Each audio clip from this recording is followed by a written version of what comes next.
What's going on, America? Kevin from Kevin's Corner, where I try to make sense out of nonsense. And y'all by now know that I played football in college. If you watch my channel, had a pretty, I would say, good football career. I can appreciate the nature of the game. And I also can appreciate when folks can make a living doing something that they love. Perfect example, I do Kevin's Corner full time, and I'm blessed to be able to do it and do something that I'm passionate about, get up and bring energy to something I love and not feel like it's a toothache, not feel like, I'm solely controlled by some locked in job that really doesn't bring me any joy except for just a paycheck.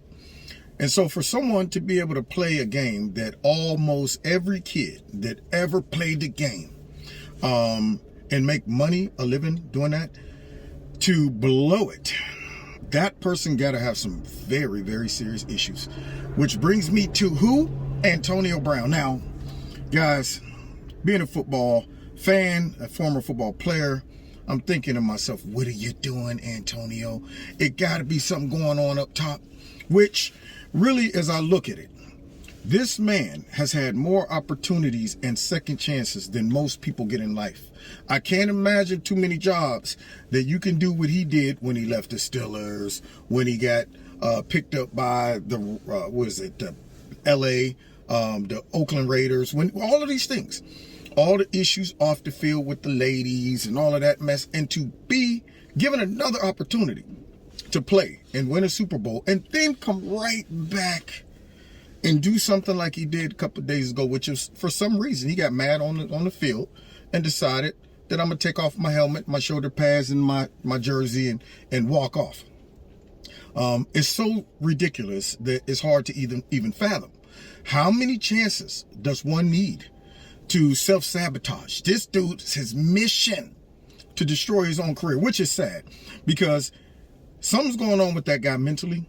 And what he doesn't realize is one of these days, especially considering he don't seem to be wrapped too tight, that money that he's missing out on is going to run out.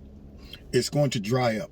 Now, I used to remember when I would hear my coach say, hey guys, play every game like it's your last, because you never know when it'll be your last game and you're going to miss it. Well, in the midst of him saying that, and you're young and you're like, oh man, I got 3 more years. You don't realize it until you walk off that field for the last time. Anybody who ever played football, you know that, man, I may never play this sport again. Something that I love, something that brought together relationships that will last a whole lifetime, something that instilled a certain moral code and discipline in my life that I can apply to every situation. It really is a tough thing to walk away from this game against your will versus you do something to blow it. And I dream sometimes that I'm still playing and wake up mad because it's just a dream. Sometimes you dream and have nightmares and you wake up like, I'm glad that was just a dream. But then there's those dreams that you dream and you're going, this is so wonderful. And you wake up and go, oh man, I wish this wasn't a dream. I wish it was real. And yet you watch a guy like him just throw that opportunity away. So if you haven't seen, he got mad on the field and just decided to walk away by not just walking off to the dugout or whatever. He goes out in dramatic style, which pretty much has sealed his fate in the NFL. To embarrass your coach, your teammates, and all of that, there's really no coming back from this. This guy's a walking time bomb, and it's really a shame. Now, there's a lot could be going on with him. One, I will say this. I know it's an old saying. You could take somebody out of the ghetto, but you can't take the ghetto out of somebody. There's all these things. A part of that is true. When I was younger, and I was living in Cincinnati, I worked with a company that would actually go out and speak to young men coming in to the NFL and talk to them about how to manage their behavior on and off the field, how to make sure their brand is protected when they leave the field. Because see, a lot of guys think, well, as long as I perform well on the field, then it will cover all of the chaos and nonsense that I might have off the field. Well, you're limiting your opportunities, your success, and your legacy if You don't know how to act because nobody want to be dealing with you and associated with you if you are head case. And some of these young men are head cases by default. And some of them are head cases because maybe they done took one too many to the head. But one other factor could play into why him and so many other football players end up shipwrecking. Because I look at myself, we grew up, I wasn't rich, grew up in the hood. Father did the best he could. He was blessed enough to send me to a decent school, and I got a football scholarship and all that stuff. But at 20 years old, 21 years old, thinking that you might just go from being broke, little broke kid from the hood to an instant millionaire, that right there is very hard for young men who have never had stuff, never had money, never had success, had this big dream, and then you go from being broke to rich immediately. Oftentimes, those people, because it's new money, new excitement, they don't know how to manage that.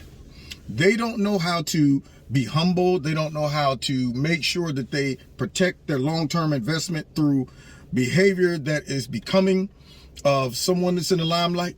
They think that their talent will overshadow all of the negativity that comes along with them. They don't know how to manage their money. It was one dude in the Bengals. He got drafted. As soon as he got his first paycheck, he went out and bought a $6,000 briefcase. They call that new money. See, folks that are used to success, used to money, they don't do stuff like that. They don't say, well, you know what? I'm going to go out and I'm going to blow my money on a briefcase. You could have got a cheap one and no one would have ever known the difference because they would assume that it's a very expensive briefcase because of who you are. So folks that have money and have that social skill that a lot of these athletes don't have in regards to being on that level, they don't do stupid stuff like that. And so it's sad to see this young man blow an opportunity to so many young black men. And I'm just using black men, for example, because NFL, basketball, some of these sports are the key to escaping the hood. Big for nothing, LeBron James would still be in Akron in the hood if he couldn't bounce that basketball. He wouldn't be on TV talking reckless about the cops trying to kill us every day. He wouldn't be doing that. So these are outlets that are blessings that will help your family, generations, man, change the whole course of your life and so on and so forth. And to see him recklessly throw that away, I have to conclude that either he's a complete idiot, or he's infested with the ghetto still on the inside, or he's suffering from some type of brain damage, or he is just completely an attention whore without any common sense. And he's just one of those dudes that says, I'm not okay being a nice guy. I want controversy. I want problems. I want all of this stuff. And he's too young and immature to understand the impact that this will have on his legacy and his future. That man should be going into the Hall of Fame the day after he packs it up. But now, there's a high probability he may never make it in there. And he was one of the most talented people I've ever seen on the field. And so for me to give that accolade to him, and I'm real hard on football players, you better be sweet for me to say you were one of the best. And he was one of the best. And yet, I think he might have just ruined his legacy. So it is what it is, man. And hopefully, if it is something mental, he'll get some help for it. But boy, does he need to come to Kevin's corner so I can counsel him. Grab him by them ugly little short dreadlocks and say, man, if you don't get yourself together, you dummy, how about you go crazy after the last day you play your last game? Hold and suppress that craze down until your career's over.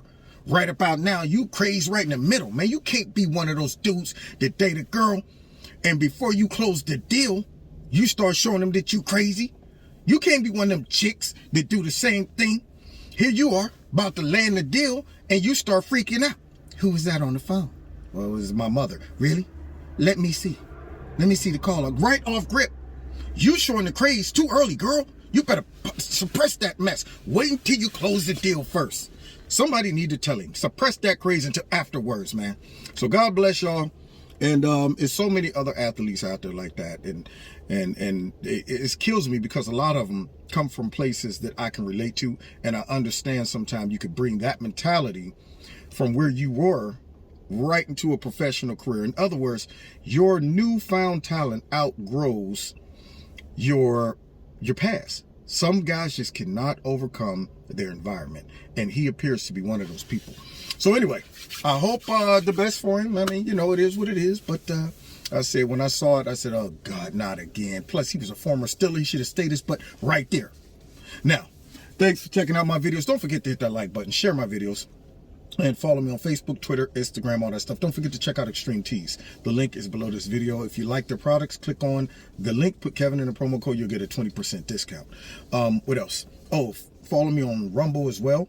And if you haven't subscribed to my channel, hit that like button, all that good stuff. Make sure you are still subscribed if you are subscribed, and make sure that your notifications are set to all. And if you want to be a part of the $2 a month club to offset some of the censorship that goes on, feel free. There's my PayPal, my Cash App down there, and you're welcome to participate. No pressure, but if you can, that'd be great. All right, God bless y'all. See y'all next time in Kevin's Corner.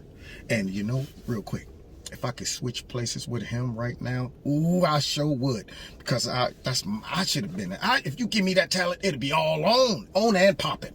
Dang on it, with a knucklehead. Boy, he needs some of these. He need a knuckle sandwich. All right, see y'all next time in Kevin's Corner. Take care.